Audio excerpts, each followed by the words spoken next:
The New York Rangers, the broken record just keeps turning and turning and turning. It's loss after loss after loss. They've lost 6 out of their 7. They've lost their last 3 in a row. They've gotten scored on 15 times in 2 games and only scored 3 goals. Only 5 wins at home this season so far, and we're just over the halfway mark. Ladies and gentlemen, what is it going to take for this team to get their act together? When does the fire sale start? Fire sales should have started a couple weeks ago, but this organization's so stupid that they keep thinking oh well, we're only 5 points out, so we can make the playoffs. And you hear these rumors oh, we're gonna get this guy from Vancouver and this that. He's a third line guy, bro. Yeah. Honestly, what difference is it gonna make? And he's in his 30s. Thank you. He's 30 years old. So, they but played. Don't get worried. Connor Sherry's coming back at some point in time. Relax. Let me how to phrase this. The Buffalo game, they played pretty well until Lafreniere done screwed up on the power play and gave up they gave up a shorthanded goal in the first 18 seconds of that power play when they were down a goal. On a double minor. So Rangers were up 5-on-3. He gives a puck up at the blue line because they keep screwing around at the blue line, and they race down there and score a goal, a shorthanded goal, on a 5-on-3. What are you thinking? That killed the Rangers. They lost 5-2. And then there was the Boston Bruins today, January 10th. The most... Boston Massacre. The Boston Tea Party Massacre, whatever you want to call it, it was absolutely horrendous, disgusting, just bunch of bull. Rangers just looked like an absolute garbage. They might as well just stayed home and just left nobody on the ice. It was mailed it in. It was that bad. 10-2. This team plays they're the top. They play like they're Colorado. We have only 4 regulation losses. We're just hanging around. We're waiting for the playoffs to come around. They're horrible. They suck across the board. Was the worst thing I ever saw. And today, you know what's funny? You're seeing more and more. Sullivan can't cover all these fuck ups with his system or anything. They're just bad. You speaking really of covering screw ups, if Igor Shesterkin wasn't missed, and you see how valuable that man was of all their mistakes that he covered up by those amazing saves that he did, today was an absolute example of Igor Shesterkin if they did not have him at all. Now, I don't want to take anything away from Jonathan Quick because he's good, but he's a 40-year-old man. You know what I'm saying? And he played great, too. I mean, he really made some really nice saves, but, it was an onslaught. And who knows? Maybe it would have been like that with Shesterkin in that. I don't think so because Shesterkin is Shesterkin, and I think a lot of these games would be 10-2 if it wasn't for Shesterkin in that. Oh, yeah. It just goes to show you that this man actually keeps his team for the last God knows how many years, even when they were going deep into playoffs, kept them a bad team going. He's the only thing that makes them, somewhat relevant. That's it. Because when you look at it, they don't have elite size. They don't have elite speed. So what do they have? Nothing. Thank you. I watched Braden Snyder today.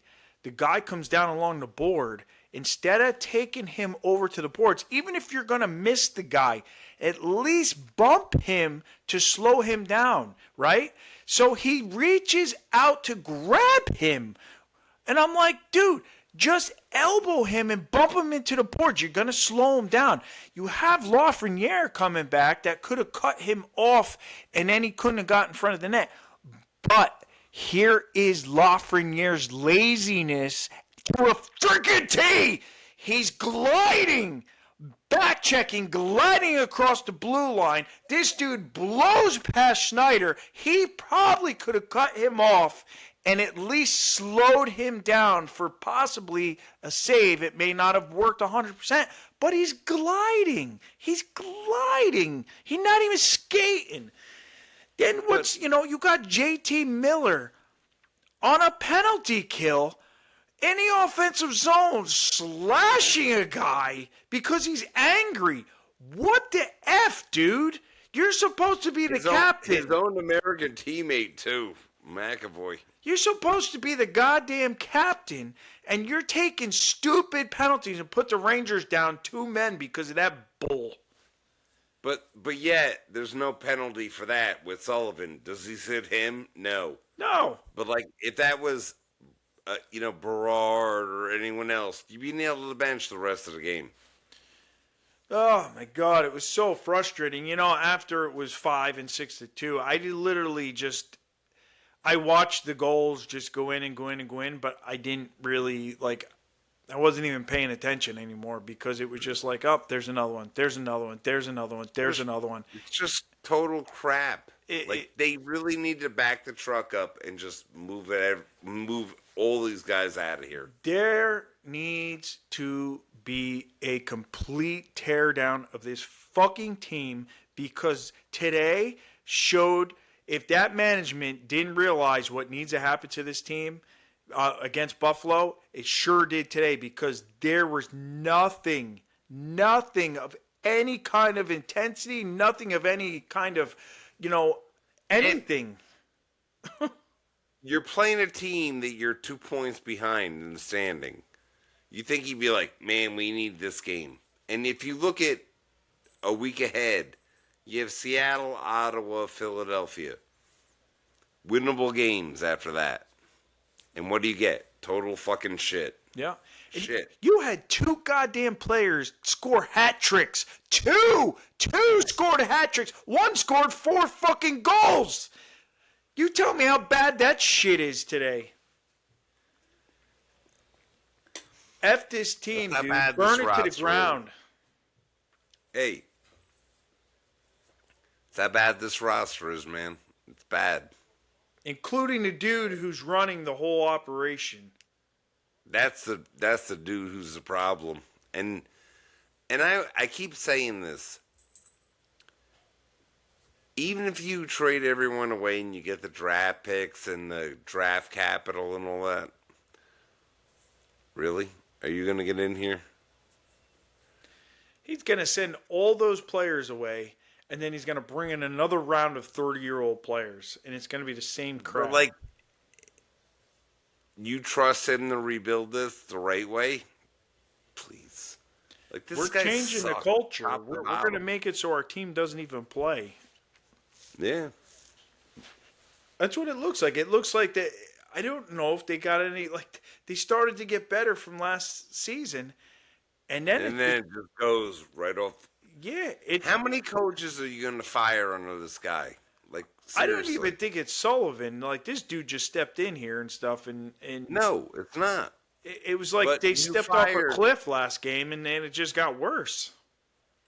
You fired a guy that won a President's Trophy after a year. Gallant, too. You went to the conference final. A year later, you fired him. You think he's the problem? No, the problem is Chris Drury. He sucks. Yep. Vakanainen needs to go. I've always been a Braden Schneider fan, but after the last 2 games, he's got to go. Terrible. Because he's not taking a body when he needs to. He's reaching with his arms, reaching with their sticks. He's another one like Trouba. He wants to go for the big body blow all the time. Okay, yeah. Great. And then, you got JT Miller, which you always say is going to come back to bite this team in the ass. And it is this season. And has already. He's been injured the whole season, and he's still injured. You could tell. Yeah. Artemi He did Panarin's score today, but what's that? he did score today, but Yeah, but Artemi Panarin and Mika Zibanejad, I told you, he's a December guy. As soon as December comes around, that dude just turns on like a light bulb. Him and Panarin have been the only consistent ones so far. Lafreniere is another just ghost again. You know, Sam Carrick, I have to say, Sam Carrick's one of the hardest heart and soul guy. hardest hard. working player on the team. Yeah. He's consistent. He steps in and he has to fight when he needs a fight. He tried to get this team going today with that fight, and he just it wasn't his thing. He got haymakered, which, but it was too little, too late. Yeah, it was too little, too late. They were already lost. You could see it. The team was just dead. Mm. Will Cooley tried to fight, but that just didn't work either. I mean, it's when you're down like 8-2, like why is the other team gonna fight? It's like yeah, you might as well just go through the motions and get it done and take your embarrassment because that's exactly what it is. They're the laughing stock of the NHL, dude. 10-2. The Devils were the laughing stock last week. They lost 9-0. Well, guess what? We're gonna one up you. We're gonna lose by double digits in Boston. In Boston. Anyway, you got anything else, Tom? I don't actually. I'm pretty much ran it out, and Yeah. I gave a lot of my rants out to you all in the shorts today. Hey, listen. Comment. Let us know. We love your comments. Keep them coming, man. You guys are great. We've been having fun with the comments and answering back. We've been trying to get some more shorts out there and doing like live game, in the game feeds. We want your feedback. So like, subscribe, hit that bell notification if you like these. Check us out everywhere because we love it. Yeah. We're really into you people. Whoa, Tom. Hey. Hey, oh. I'm just joking around. All right, but anyway, like, subscribe, share. Keep coming back. Keep the comments coming. We love them. We're on X. We're on Twitter. We're everywhere. All right?